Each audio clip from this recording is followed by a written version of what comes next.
Hi guys, for this module you have to have Visual Studio installed with the SQL data tools for business intelligence. There's instructions on Canvas and hopefully by now you've got everything ready to go. And if you do, let's get started. Our first step is to locate the SQL Server data tools for Visual Studio 2017.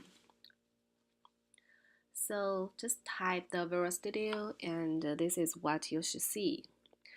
And when you first start, you'll need to go through and create a new project. So make a file in the new projects. From there, you should see the business intelligence templates over the left. All we're concerned about is the business intelligence ones, and right now we're only focused on one of them, and that's the intelligence services. So we are going to learn how to create the things from scratch, and I'll go ahead and create an integration service project. So let me change a name like Module03 and SSIS demos.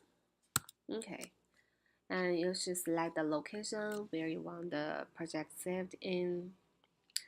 After you click the OK button, then your project gonna be here. Next thing is how SSIS box works. So this is the SSIS package. The SSIS package is where you actually program the extraction, transformation, and loading processes.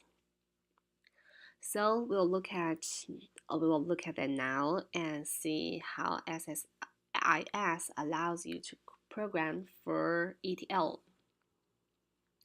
Now, what a SSIS package is. So it's a XML code. Behind the scenes, there's a block of XML code, and you should actually program this package by typing in XML code.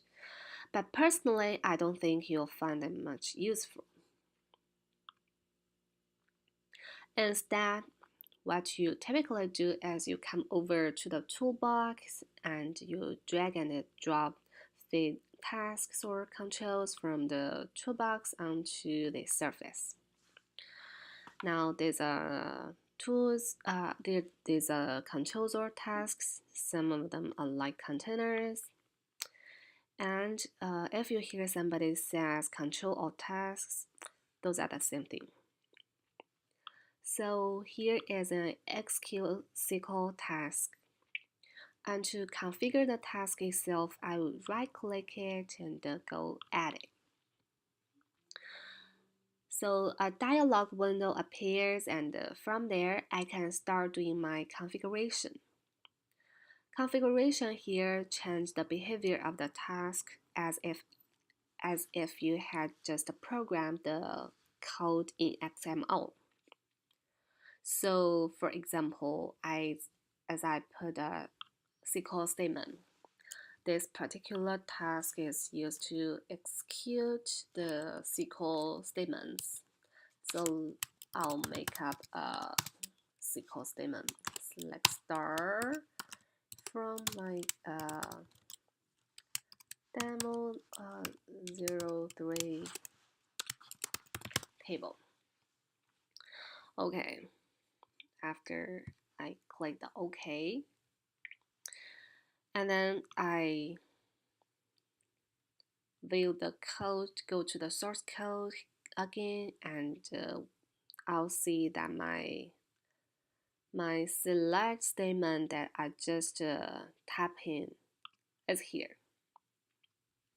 So this is the SQL statement, select star from demo 03 table that I just made up.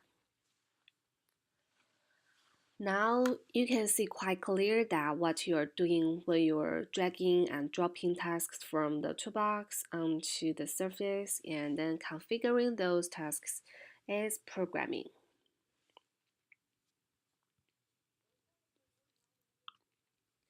A couple of things to note. There's a dialog window that you can go to by either double clicking on the tasks or by right clicking on the tasks and seeing edit. So in addition to that dialog window, there's a property window as well. Go to the property. So there are several settings here, and there are several settings in the dialog window. Sometimes the setting gonna locate it in the dialog window, and sometimes they gonna locate in the property windows. So if you can't find what you want, you may have to look in both places until you find it. There's a lot of setting here, but the good news is you only use about 20% of these settings and maybe even a little bit less to do 80% of your work. So there are a lot of settings you'll just never mess up with. Okay. Oh, so this is the welcome window, and there are several samples or like tutorial videos from here.